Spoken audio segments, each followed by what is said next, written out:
জানিয়ে দিব এই মুহূর্তে আমাদের হাতে এসেছে গুরুত্বপূর্ণ আপডেট আন্তর্জাতিক সংবাদের শিরোনাম। শুরুতেই থাকছে এবার সিরিয়ায় হামলা চালালো ইসরায়েল। আরও জানাবো হরমুজ প্রণালী সম্পূর্ণ যুক্তরাষ্ট্রের নিয়ন্ত্রণে দাবি ডোনাল্ড ট্রাম্পের। এদিকে ইসরায়েলকে রক্ষা করতে গিয়ে যুক্তরাষ্ট্রের আকাশ সুরক্ষায় টান। সব শেষে জানিয়ে দিব হরমুজ প্রণালীর নিয়ন্ত্রণ ও ইউরেনিয়াম ইস্যুতে অনড় ইরান। এতক্ষণ শুনছিলেন হাতে থাকা আপডেট সংবাদের শিরোনাম, এবারে বিস্তারিত। তবে তার আগে অনুরোধ রইল ভিডিওটিতে একটি লাইক এবং কমেন্ট করে জানিয়ে দিন ভিডিও সম্পর্কে আপনার মূল্যবান মতামত। আরও জানিয়ে দিন ভিডিওটি কোথা থেকে দেখছেন বা কোন জেলা থেকে দেখছেন। হরমুজ প্রণালীর নিয়ন্ত্রণ ও ইউরেনিয়াম ইস্যুতে অনড় ইরান। চলমান মার্কিন ইসরায়েল যুদ্ধ অবসানের লক্ষ্যে ইরান ও মার্কিন যুক্তরাষ্ট্রের মধ্যকার পরোক্ষ সংলাপে কিছু ইতিবাচক লক্ষণ দেখা গেছে। তবে ইরানের ইউরেনিয়াম মজুত এবং কৌশলগতভাবে গুরুত্বপূর্ণ হরমুজ প্রণালীর নিয়ন্ত্রণ নিয়ে দুই পক্ষের মধ্যে এখনও গভীর মতভেদ রয়ে গেছে। মধ্যস্থতাকারী দেশ পাকিস্তানের মাধ্যমে এই সংকটের একটি রাজনৈতিক সমাধানের চেষ্টা চালানো হচ্ছে। ইরানি গণমাধ্যম জানায় যুদ্ধ বন্ধের প্রস্তাবনাগুলো নিয়ে আলোচনার জন্য শুক্রবার ইরানের পররাষ্ট্রমন্ত্রী আব্বাস আরাঘসির সঙ্গে বৈঠকে বসেন পাকিস্তানের স্বরাষ্ট্রমন্ত্রী সৈয়দ মহসিন নাকভি। তেহরানে অনুষ্ঠিত এই সংলাপে মার্কিন যুক্তরাষ্ট্রের সর্বশেষ এই বার্তাটি ইরানি কর্তৃপক্ষের কাছে হস্তান্তরের 2 দিন পর দুই নেতা পুনরায় বিশদ আলোচনায় বসেন। পাকিস্তানের স্বরাষ্ট্রমন্ত্রী মূলত যুদ্ধাবসান এবং দুই দেশের মধ্যকার দীর্ঘদিনের বিরোধ নিষ্পত্তির জন্য একটি কার্যকর রূপরেখা তৈরিতে মধ্যস্থতাকারীর ভূমিকা পালন করছেন। ইসরায়েলকে রক্ষা করতে গিয়ে যুক্তরাষ্ট্রের আকাশ সুরক্ষায় টান। ইসরায়েলকে ইরানি হামলা থেকে রক্ষা করতে গিয়ে মার্কিন সামরিক বাহিনী তাদের নিজস্ব বাহিনীর চেয়েও বেশি অত্যাধুনিক ক্ষেপণাস্ত্র বিধ্বংসী ইন্টারসেপ্টর বা ক্ষেপণাস্ত্র প্রতিরক্ষা কবচ ব্যবহার করছে। দ্য ওয়াশিংটন পোস্টের এক সাম্প্রতিক প্রতিবেদনের বরাত দিয়ে মিডল ইস্ট আই জানিয়েছে, মিত্র দেশকে রক্ষা করতে গিয়ে যুক্তরাষ্ট্রের উপর পড়া এই বিপুল চাপের কারণে বর্তমান মার্কিন আকাশ সুরক্ষা মজুদে মারাত্মক ঘাটতি দেখা দিয়েছে।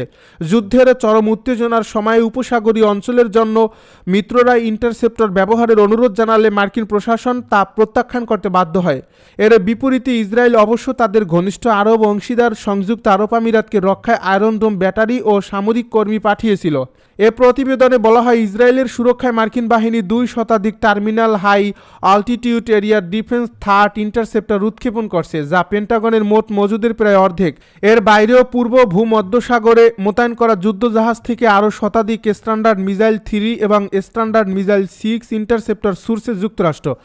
এর বিপরীতে ইসরায়েল নিজে 100টিরও কম অ্যারো ইন্টারসেপ্টর এবং প্রায় 90টি ডেভিড সিলং ইন্টারসেপ্টর ব্যবহার করছে। ডেভিড সিলং মূলত ইয়েমেনের হুতি এবং লেবাননের হিজবুল্লাহর ছোড়া ক্ষেপণাস্ত্র ভূপাতিত করতে ব্যবহৃত হয়েছে, যাদের কাছে ইরানের মতো এত উন্নত প্রযুক্তি বা ড্রোন নেই।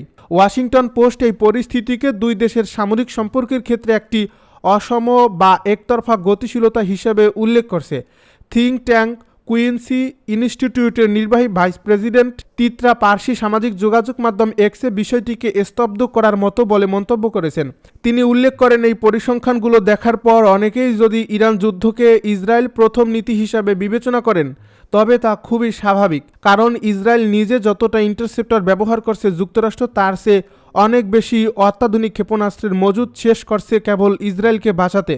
বর্তমানে একটি নড়বড়ে যুদ্ধবিরতির মধ্যে যুক্তরাষ্ট্র ও ইরান যুদ্ধ অবসানের একটি প্রস্তাব নিয়ে আলোচনা করছে। তবে মার্কিন প্রেসিডেন্ট ডোনাল্ড ট্রাম্প হুমকি দিয়েছে যে ইরান যদি যুদ্ধ থামানোর শর্তগুলো মেনে না নেয়, তবে পুনরায় হামলা শুরু করা হবে। কিন্তু বর্তমানে যুক্তরাষ্ট্রের হাতে মাত্র 200টি থার্ড ইন্টারসেপ্টর অবশিষ্ট থাকায় ওয়াশিংটন নিজেই এখন বেশ ঝুঁকিপূর্ণ অবস্থানে রয়েছে। সংঘাত শুরুর আগে থেকেই মার্কিন ক্ষেপণাস্ত্রের মজুদ যে শেষের দিকে ছিল, তা এখন আর গোপন কোনো বিষয় নয়।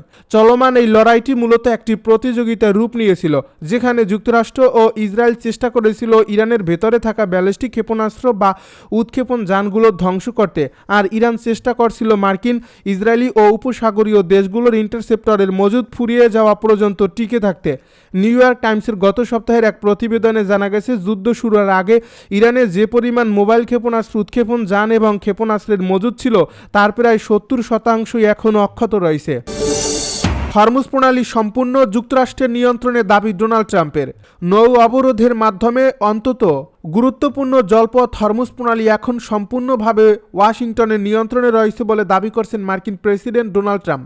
একই সাথে তিনি কড়া হুঁশিয়ারি দিয়ে বলেছেন ইরানকে কোনোভাবেই পারমাণবিক অস্ত্র তৈরি করতে দেওয়া হবে না এবং তেহরানের অস্বীকৃতি সত্ত্বেও মার্কিন বাহিনী শেষ পর্যন্ত দেশটির উচ্চ সমৃদ্ধ ইউরেনিয়ামের মজুত নিজেদের কবজায় নিয়ে নেবে। বৃহস্পতিবার হোয়াইট হাউসে সাংবাদিকদেরকে মুখোমুখি হয়ে ট্রাম্প মার্কিন প্রশাসনের এই কঠোর অবস্থানের কথা জানান। তিনি বলেন, যুক্তরাষ্ট্রের নৌ অবরোধের কারণে হরমুজ প্রণালীর উপর এখন ওয়াশিংটনের শতভাগ নিয়ন্ত্রণ রয়েছে। ইরান যাতে কোনোভাবেই পারমাণবিক অস্ত্র হাতে না পায় তা নিশ্চিত করতে প্রয়োজনে যুক্তরাষ্ট্র চরম কোনো পদক্ষেপ নিতেও দ্বিধা করবে না। মার্কিন কর্মকর্তাদের ধারণা, প্রায় এক বছর আগে যুক্তরাষ্ট্র ও ইসরায়েলের বিমান হামলার পর ইরান তাদের অস্ত্র তৈরির উপযোগী সমৃদ্ধ ইউরেনিয়ামের বিশাল মজুত মাটির নিচে লুকিয়ে রেখেছে। সেই মজুত উদ্ধারের প্রত্যয় ব্যক্ত করে ট্রাম্প বলেন, মার্কিন বাহিনীর ওই ইউরেনিয়ামের কোনো প্রয়োজন বা লোভ নেই, তবে তারা এটি ইরানের হাতেও রাখতে দেবে না। প্রয়োজনে তা নিজেদের নিয়ন্ত্রণে নিয়ে ধ্বংস করে ফেলা হবে। গোয়েন্দা তথ্য অনুযায়ী ইরানের কাছে বর্তমানে প্রায় 400 কেজি উচ্চ সমৃদ্ধ ইউরেনিয়াম রয়েছে, যা আরও কিছুটা রিফাইন বা পরিশোধিত করলে অনায়াসেই পারমাণবিক অস্ত্র তৈরি করা সম্ভব। এর ফলে তেহরানের এই ইউরেনিয়ামের মজুত উদ্ধার বা নিষ্ক্রিয় করা এখনই ট্রাম্পের সামরিক ও কূটনৈতিক কৌশলের প্রধান লক্ষ্য হয়ে দাঁড়িয়েছে। আর এই বিরোধকে কেন্দ্র করেই বিশ্বের অন্যতম প্রধান জ্বালানি তেল পরিবহন রুট হরমুজ প্রণালীতে উত্তেজনা চরম আকার ধারণ করছে, যেখানে মার্কিন নৌবাহিনী শক্ত অবরোধ ধরে রেখেছে। ডোনাল্ড ট্রাম্প দাবি করেন, যুক্তরাষ্ট্রের এই নৌ অবরোধ 100% সফল হয়েছে এবং এটি ওই কৌশলগত জলপথে একটি ইস্পাত প্রাচীর বা স্টিল ওয়াল হিসেবে কাজ করছে, যা শত্রুপক্ষের সব ধরনের নৌযান চলাচলকে অবরুদ্ধ করে দিয়েছে।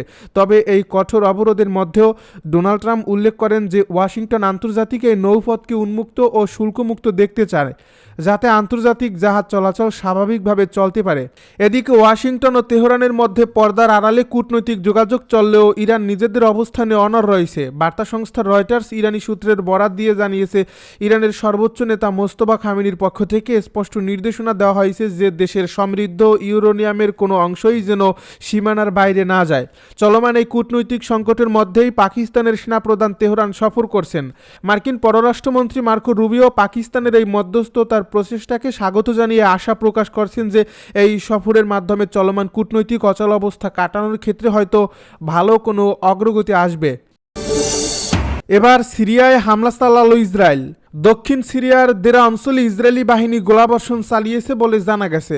শুক্রবার ভোরে এই হামলার ঘটনা ঘটে।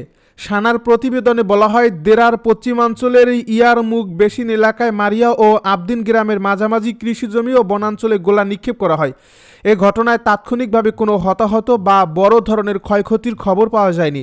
সাম্প্রতিক মাসগুলোতে দক্ষিণ সিরিয়ায় ইসরায়েলি সামরিক তৎপরতা বেড়েছে। প্রায় প্রতিদিনই অভিযান, বাড়িঘরে তল্লাশি, চেকপোস্টে স্থাপন এবং শিশু ও রাখাল সহ সাধারণ মানুষকে আটকের অভিযোগ পাওয়া যাচ্ছে।